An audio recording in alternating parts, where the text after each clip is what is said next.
Hi everyone, and welcome back to the Rise Factor. It is Friday here at the moment. It is a sunny day in Melbourne, but today our special guest is joining us from New Zealand. A very warm kia ora to Villi. How are you? Hello, Sarah. Kia ora. Yeah, thanks for having me. I loved that we were able to connect recently at the PMC conference in New Zealand, but we will touch base a bit later on about that. But really, a lot of people probably do not know you from, my network. So can you tell us more about yourself? Yeah, sure. Well, yeah, I'm obviously from New Zealand, in a small city in called Palmerston North. And for those that don't know where Palmerston North is, it's about 2 hours north of Wellington. Lived here most of my life. I have a wife and two beautiful daughters, and yeah, started a property management business just over 4 years ago. Amazing. Palmerston North is a great town. I loved going there. Well, the last 2 years we've been over, and I really love it. It's a great part of the world. And I just love New Zealand. I think one thing that you guys do really well over in New Zealand is being so connected in your communities, which is what I love. I think definitely what we can take more away from New Zealand in Australia is that community aspect and how connected that you guys are and the energy that you bring. I think just you guys are just all amazing. Always friendly. I've never come across like an angry New Zealander. Yeah, Yeah. nice, nice. Yeah, I Um, think there's definitely the Australian-New Zealand rivalry, but generally it's all pretty it's all pretty fair and yeah, obviously it's yeah, and we're very big in on community and that connection, like you mentioned. Certainly, in our sort of community, we're all very well connected. yeah, it's beautiful. So let's talk about our connection piece and how we met. And, I came up to you, and I don't know if you remember this. I came up to you, had no idea that you were the director of Homely, and I said, I'm pretty sure I said, I love your energy. Do you remember that? I do, yeah, yeah. Yeah. I think I think how we sort of connected as well is probably your energy. I loved your presentation that you presented at PMC, and a lot of what you spoke about, around relationships and doing the little things really right. Um, that add up to be something that's really, really powerful. That connected with me. And kind of, we can dive into this a little bit more, but kind of, I guess, a philosophy that we have at Homely is doing those real little things, well over a long period of time.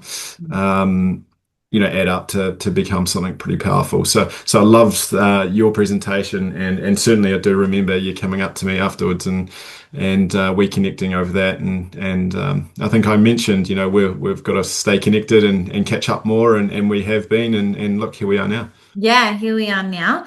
Not just your energy, really, but your team, like the energy from your team is phenomenal. So before we go into your team and the structure, I really did want you to come on the podcast because it's something that is, quite unique in terms of the structure. But not only that, but your team is just amazing. Like how passionate they are and the energy they bring. And I think that definitely would stem from your leadership and how you're doing things. Now, off air, we were talking about values and that, you're involved in a BNI and I was involved in BNI as a BDM and loved it. And you're talking about that you were doing some education and around a company being clear on their values and their mission, which is very, very up my alley. I'm very big on having our own personal values and our business values because they're different, right? So tell us more about Homely and the values that Homely upholds.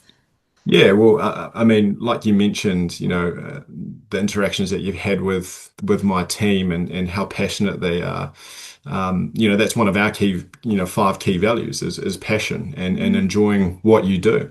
And so what we want to be able to do, or what I wanted to be able to do is create an environment where our team love what they do. They've got all the resources to be able to, perform their job at a really high level, but make it more sustainable. And I think that that's a real key aspect to a lot of it is, how can you achieve your goals and targets, but also how can you sustain it for a long period of time? And so values and vision are something that we, take real pride in. And I think why, and I've got a real passion for that aspect of it. And I think when you break it down, a company that has real clear values or a real clear vision on where they want to head, it gives you that direction, right? So it's your North Star, effectively. And that's what I kind of refer to. If you've got a North Star, then you know where you're heading, and if you've got values that surround that, it allows you to then break that down on actually how we're going to get there. And for us, we review that frequently. And why we do that is, I guess every business is different, and every journey is different in terms of time frame. But if you've started a business with clear vision and clear values, well, probably those vision and those values are going to change over time, and so therefore you need to adapt and you need to change that as well. How can you expect your team to do a job when there's no clear vision or there's no clear values, or if there's an outdated vision or an outdated values. And so what I encourage a lot of people in businesses, and you mentioned BNI, I brought this up in my networking group, is, how often are you guys reviewing your values and vision? Because if you've been in business 5, 10, 20 years and you've still got same values and vision, yes, they might be still current, but they were current for maybe a small group of employees or team members. And if you've grown, then they could be outdated. And so you want to make sure that they're current, because therefore it's setting clarity with your team around where you're heading, and sort of how you're going to get there. So yeah, so for me, having real clear values, real clear vision, just allows your team to be able to set their direction and go out and achieve those goals and targets that you set as well. I love it. The key things there that really resonated was, where and how. Like, where are you at? How are you going to get there? Yeah. And why would that be important to your ideal clients, to your strategic partnerships that you form, to your community? Because really, one of the key things that I ask when people work with me in my RISE program is I say, do you know the company values where you Mhm. work? And I would say at least 70% of the BDMs don't know. Yep. And I think there's a big gap there because they're Yep. out there representing the business and the company, but they don't know where they're heading and how they're going to get there, like that you said, and they've got no clarity around it. So I Yeah, think it's absolutely. so great as a leader that you are not just setting those values and that mission, but you're having those discussions with the team, and your team is definitely embodying it, because I didn't even know that passion was one of your values, and I said that your team is very passionate. Yeah. So it just goes to show how that filters down. Beautiful. But even with your values as well, make it a team exercise, right? Mm, Like I talk a lot about team culture and it not being driven from the top. Like everyone is responsible to collaborate to be able to create that environment. yeah. And so it's the same with values. Like I could set the values for our team, but if my team aren't going to buy into those values, then effectively they're not going to deliver the service that I'm expecting, right? Yeah. So if we can collaborate, come together as a team, review what our values are, adapt those if need be, then everyone's on the same page. Then we can go away and we can set goals and targets with the intent and the mindset that the values are at the forefront of our mind. Mm. And then we know we're going to get organic, results effectively. Oh, I just got goosebumps. Intense. I love it. I love it. And that's why I wanted you here. It just all comes to play. So, the structure, because I mean, you've got 9 team members, because I'm not going to just say that they're property managers because they're way more than that. 9 team members at the moment. You are growing in 2026.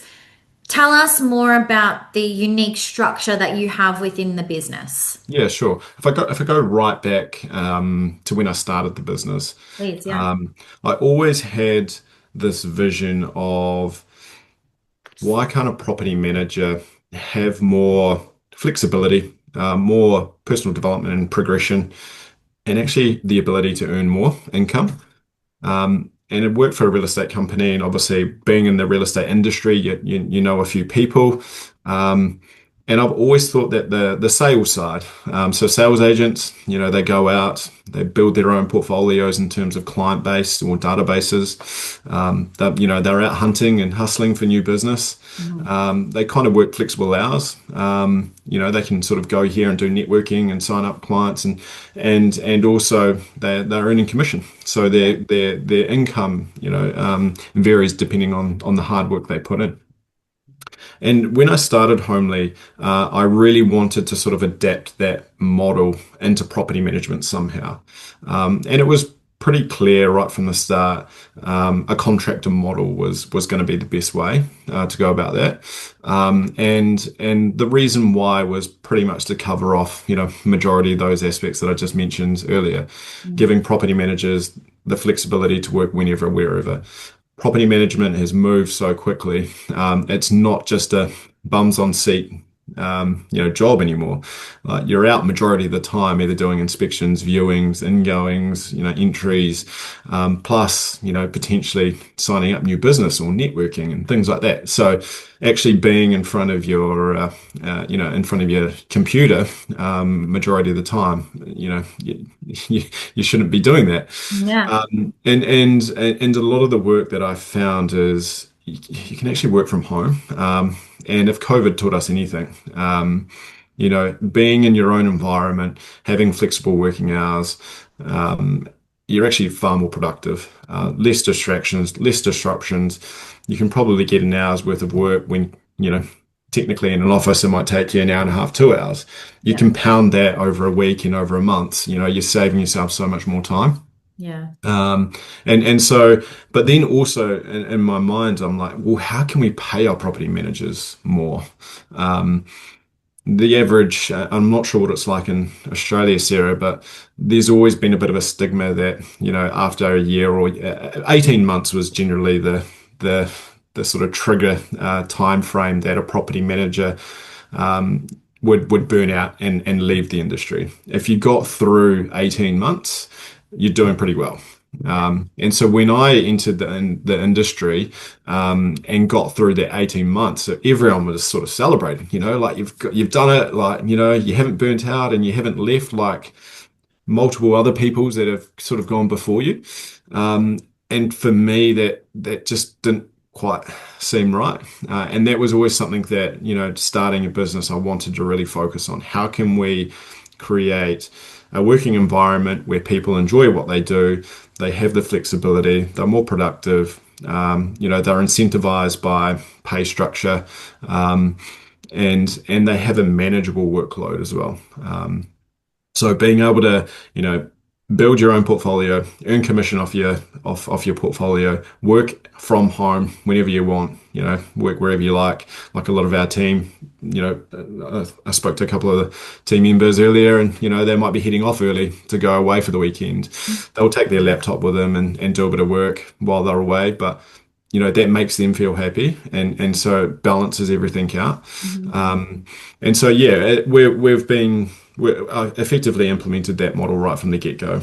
And over the last sort of 4 years, we've grown pretty fast. And all our team members are really enjoying what they're doing, just because they have the flexibility, they have income progression, Mhm. they have personal development, and even though they're independent contractors, we still collaborate a lot as a team. So you still get that team connection as well, and I think that's really important. Yeah, absolutely. And you could clearly see that. when you're all together at the PMC, right? You can Yeah, definitely see that even though they're contractors, they're still together, as a team. There's so much there that I love. I think you've addressed so many things that happen, and one of the main things when we look at property management and why property managers leave or decide to leave is because they're burnt out. But if you look at movement now, we are seeing a lot in Australia, property managers or BDMs that are opening up their own businesses because they want that flexibility and they want more control of, yeah, what they do. So you have already been targeting what that property managers want, and not only that, but they're treating it like their own little business.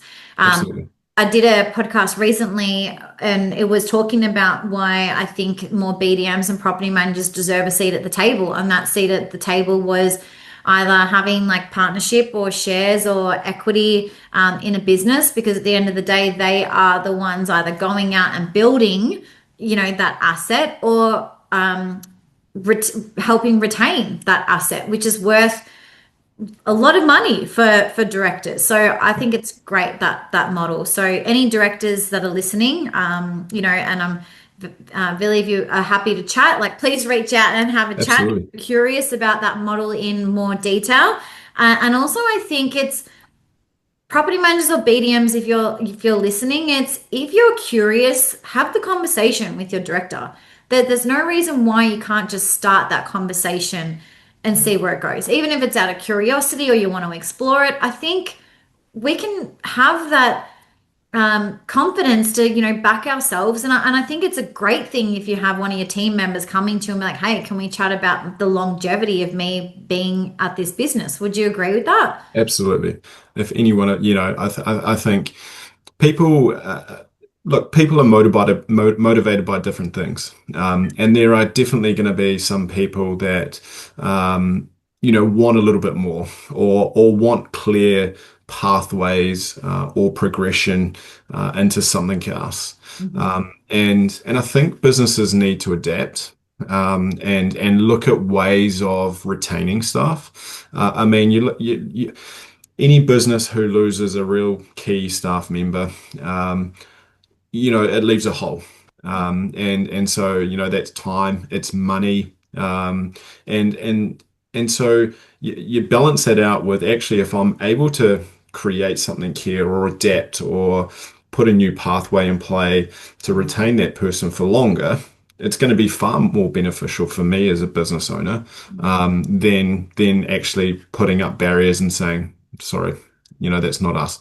And that probably comes down to, once again, values, if pathways um, aren't available because of key values, then totally understand that. But if it is something that could be negotiated, certainly I think it's a great idea. I think you know, like you say, Sarah, being curious and asking questions, certainly that's what I did, and what I continue to do is ask questions and be curious about certain things, um, and and and I try and encourage my team, to ask questions, to give feedback. Mm. Um, what's working in our business? I want you to tell me how you would, do that.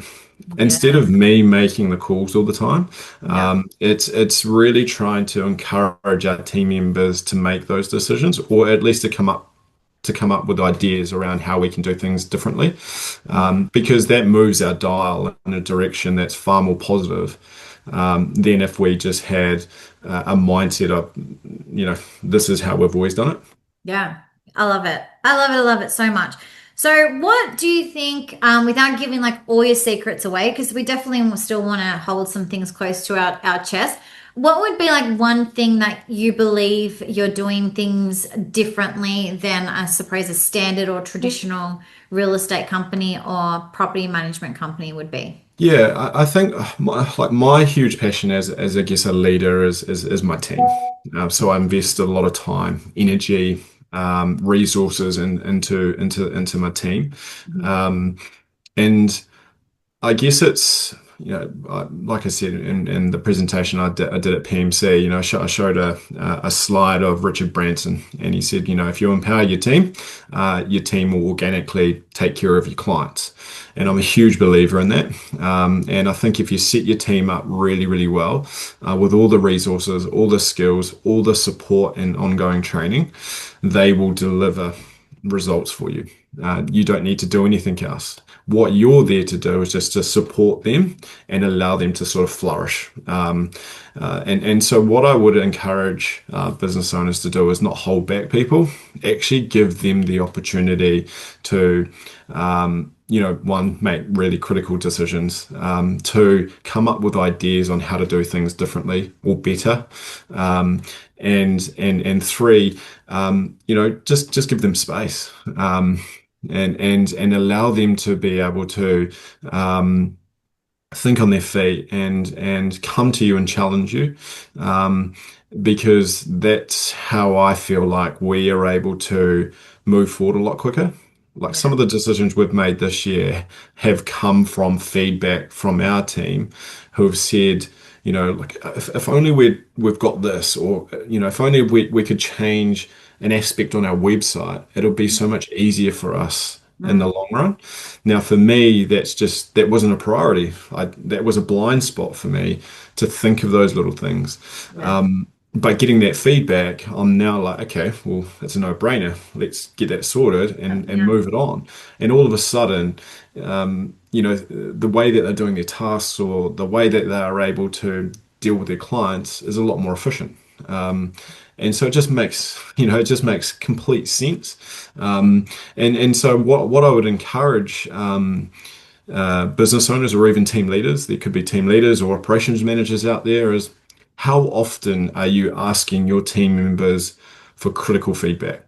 Mm, There's probably a minimum of two questions you can ask them. One, what's working and what isn't? mhm. Um, and three, how can we do things better, Mm, um, as a team, as a company? yeah. Um, Now, it will take time for your team members to, um, I guess, feel comfortable and confident to be able to openly share. But if you're doing that frequently and on a consistent basis over a period of time, you're going to get some real value. You're going to get some real gold nuggets out of that feedback from your team, and that feedback allows you to then move your business forward in a really positive direction. To Because grow. sometimes you're blind spotted. Yeah. You're so busy as a team leader, you're so busy as a business owner, you don't think of those things as being important. Mhm. But in the general long scheme of things, when it comes to your team being more efficient and productive, they do matter. And so that's probably one thing that I would say is, what we do differently is we really hone in on that aspect. I wish I had you as my leader when I was a BDM. This is a true story. I definitely ruffled some feathers with my director when I was a BDM. I was young, I was ambitious, and I've always been like that. It's just ingrained in me, Villi. But within the first year, I still have the email to my head of department and director, and I think there was about 19 ideas that I had on this email, and all ideas that were for growth, right? Growth or retention. And unfortunately, not even half of those things were implemented during my time there, which is a little bit disappointing, right? When you think of, that was money essentially for me that was on the table then for me to be able to earn more or attract more clients. But for the business, like they also lost out opportunities to get more market share, and potentially build a bigger asset. So I think what I love about your leadership is, you are so clear on your values and your mission, but you're getting your team members on board. And you're like, talk to me, like tell me, what are we doing well? Where do you think there's areas that we could improve on? What do you need for more support so that collectively that you can grow and keep asking those questions? And I think overall, just being a human, I think that's the best thing that we can do is Yeah. be curious and ask questions. And with property management and being in this industry, what I love about it is that it is constantly evolving. So with that evolution means that we also have the opportunity to evolve. And right now, we are moving very quickly with technology, with AI now that is helping, streamline what we do. That this is a big chance for really to look at the business, look at the team, look at the mission, look at the values, and go, where do we want to be in a year time, in Mm, 5 years time, in 10 years time? Where do you want to be in a year's time, 5 years time? What are the things that you want to achieve? Because it's all integrated, mm. right? And I What think, you're, and I think what you, like you mentioned, it, everything's moving so quickly. You know, you've got tech and you've got AI and legislation changes. We're running through those massively at the moment in New Zealand. yeah, So with all this, with the property management industry moving so quickly, it makes it even more important to nurture your team, to build positive relationships, and to just strip things back and just go yeah, back to basics, right? Because that's where, if you've got a collaborative team, if you've got clients who understand your expectations because you're able to build really, key positive relationships with them, then you're going to get better results. Yes, AI is going to be great. I'm all for it. I'm all for the tech change, but at the end of the day, managing properties, there's still a massive human aspect to it, and I think we've sort of gone away from it a little bit. And what I loved about your presentation at PMC is bringing back really key relationships and doing small things, right? Small things that matter. And we're really big on that. I encourage the team a lot when I meet with them. What sort of improvements have you made within the last month? yeah, What one percenters have you implemented within the way you do things? We don't talk about radical change in our team. We talk about, okay, let's make real small key changes. yeah, And if we do it consistently over a period of time, then that's going to be a far better outcome than making a radical change. yeah, And 1%, we call them one percenters throughout the team. So what are your one percenters? How are you improving?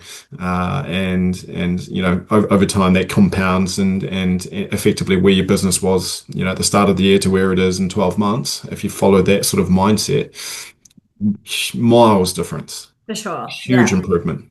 I call those like the human element side, and it's just human moments. And so it's looking at every day, and I think we can get stuck in this. And I actually challenged myself yesterday because I'm always about practicing what I preach, and it's where can you find in the day when you are just doing things on autopilot, because a lot of the time now you'll find you are on autopilot. Where can you find time throughout the day to create those human moments, whether that is messaging someone just because, and it's like, hey, Villi, I was thinking about you because I saw recently an article that you might be interested in. And Yeah, that person in that moment's like, wow, you've made them feel valued yeah, because absolutely. you know what they love or what they are interested in. And it's doing those. And if you can do like, I don't know, two a day, like that compounds so quickly. And you have more people talking about you, you have more visibility on you. And so we don't have to, I'm very simple, really, which you would have seen from my presentation. Like, I don't think we need to complicate it. I don't have to use big terms or big like blueprint things. I'm like, we can keep it simple, but it's going back to what you said. It's about that sustainability, right? And that sustainability comes from that consistency of you doing something over and over and over again, so that you can be known for doing that exact thing. Because the way that we want to be seen and perceived by the industry, by our clients, from our referral partners, has to come from what you believe in yourself and what you can deliver in terms of excellence. And I think now when we look at it, great is the good now. Like, we Mm. can't just be good in property management. You need to be great in property management to attract clients, to get really great fees, and to retain, because your clients can be tempted by some other agencies that perhaps might be offering lower fees because they can, right? But if you are so clear on that value and you are continuing to innovate and elevate that human experience that we're talking about, then they can be tempted. But if you make them and show them so much value, they're not going to leave. Absolutely. Yeah, price doesn't come into the equation. No. Effectively, when you're looking at new business sort of aspects, most majority, and when I say majority, probably over 95% of owners want an experience, and they Hmm. want to know that if something goes wrong, they can pick up the phone, they can talk to that person, and they can actually get an answer and actually get a result. Yeah. Uh, just like your bank, right? Yeah. You want to be able to pick up the phone and not be put on hold for 30 minutes because you've got a question. If you've got a direct line, and you know that the service is going to be fantastic, then people are actually willing to pay a little bit more for that.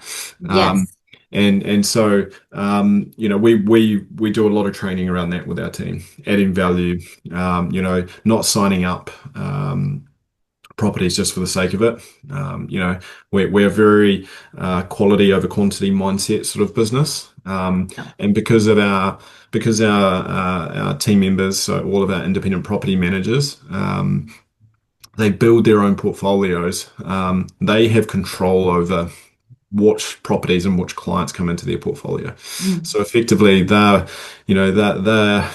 working through, and if there's a property that's just undesirable, or an owner that is going to be too much hard work because they don't want to meet compliance requirements, or they don't want to do X, Y, and Z, or they're telling them to do things that's outside of the Residential Tenancies Act, they have full autonomy to turn business away. And a lot of our team over the year have turned a lot of business away. And I encourage them for that, because it's not part of our values in terms of providing excellent service. Yeah. I've had a team member, over the last month or so, that we've been working with a pretty difficult client who isn't quite meeting our values. And the first question I said to the team, well, if they're not meeting our values, then what do we do about this? Mm. And she said, well, I know we should get rid of them. I'm like, well, that's my answer. Yeah, yeah, yeah. That's what I'd be doing straight away. Yeah. But what do you want to do? And so what they've given themselves, time to really work through it, which I commend them on. Yeah. Because yes, you do have some difficult owners sometimes, but sometimes it's actually working with them to get them back on track that can be rewarding as well. Yeah. And so they're going through that journey at the moment. But certainly you're right. It's being able to identify those certain key areas, and making decisions, and people being very clear around what those expectations are as well. Yeah, I think I'm all for the next movement is to really to take someone on a journey. Recently, I worked with a BDM and they wanted to do some more letterbox drops because they were getting some people, inquiring. Not a massive amount, but they had a couple of people. And I said, okay, well, how can we elevate the experience of someone when they open up your letterbox, like your DL flyer, because I get so many where I live, flyers in my letterbox, and they all look the same, Billy. Like they all look the same. So I'm like, okay, if you want to create an experience for someone that's potentially going to work with you, that first touch point, which is that DL, that flyer, needs to showcase well who you are and your brand and create that experience from the get-go. And then they really thought about this. They're like, yeah, you're right. We don't want to look like everyone else. We don't want to sound like everyone else. We do want to take someone on experience. Now, I'm not going to give away what we ended up creating for the DL because it's pretty cool.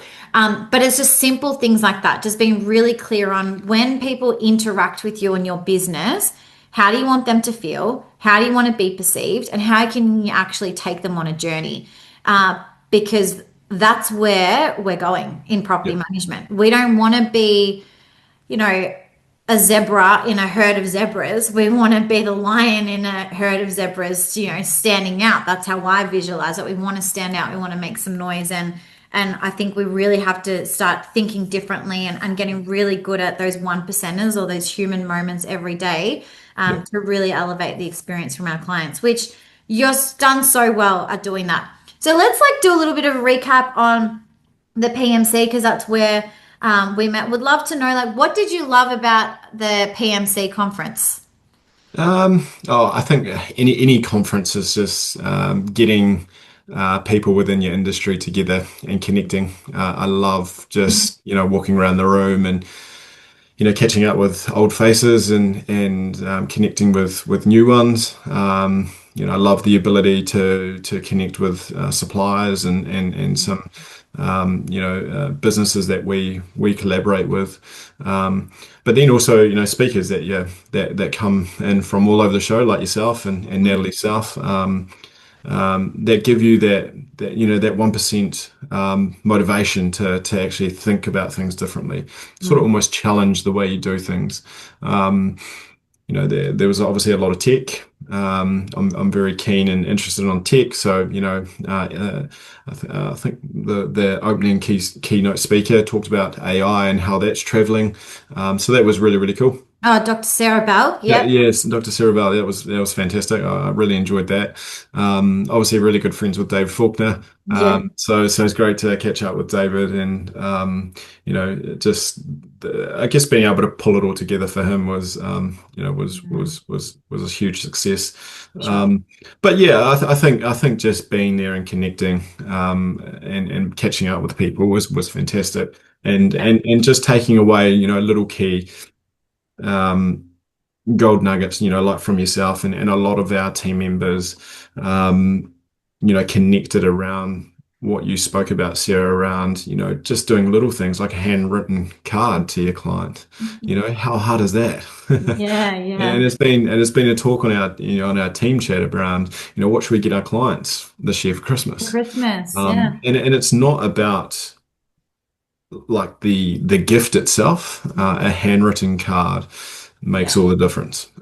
So it doesn't have to be an expensive gift. Yeah. And we revert back to what you spoke about, just those little things like that have it's a small touch, but has great meaning. Yeah, I love it. I what I really love about the PMC is definitely the sponsors. Like the stands were just some of them were like wow. Like we don't get that kind of like even Renty and well we have Tarpy. Tarpy always does well, but the gut like throwing the gumboot. I was like one I've never even heard of that before because obviously I'm from Australia. But that was incredible. And I think like Renty with having the little cards under every single chair, like that would have taken ages. But like that's those little experience things that we're talking about, Absolutely. right? So I really love that. I mean, David Faulkner, I have a lot of respect for David. I think, to be, in a GM role and also putting on an event to that size and capacity is just phenomenal in itself. And yeah, I really liked what I did like, which I think we don't see enough of, is integrating stories from keynote speakers with practicality. So, where they've come from, how did they get to where they are, and what do they do to sustain that? So, Shadi and I met years and years ago. So, I've seen her come from strength to strength. But if you didn't know Shadi, you would just think that well that's just who she is and it's through that journey and she actually took people behind the scenes and was very vulnerable with what she said, so I really like that. I think we can see more of that Yep. from keynote speakers in that journey, and I feel like a lot of people relate to that storytelling kind of keynote presentation. And what I would also probably like to see is more engagement, between keynotes and the audience and getting them to more participate. I mean, that's definitely my style, but I think in terms of, if it's a very long day and 2 days, so you really need to keep that energy and that engagement up. Otherwise, you get people just there Yep. but not actually there. Yeah, that's right. And that's how you really get people implementing. So overall, it was great. Definitely will be back there next year, and hope to see some people come over to Oz as well and experience Yeah, what we do here in Australia. absolutely. Villi, I just wanted to say thank you for coming on today and, sharing your wisdom, your knowledge, and what you guys are doing. I think it's great. And like I said, not just what you're doing, but the team itself. Like you could definitely tell how united you are, and that's not something that we take lightly in property management, and I really love to see that, and I hope to see that more. So I hope anyone listening, whether you're a director, there's so many things that you can take away from our conversation today. Any property managers or BDMs, if you are curious and you want to have that conversation with your leadership team, like I encourage, just be curious, have the chat, see where it goes. I will have Villi's contact details below, so if anyone would like to connect with him, please make sure you do so, and give him a follow on the channels that he has provided us. Thank you so much again, Villi. It's been an absolute pleasure having you on. So No many worries, Sarah. words Thanks so to much for say. having us. My pleasure. And as always, team, keep rising.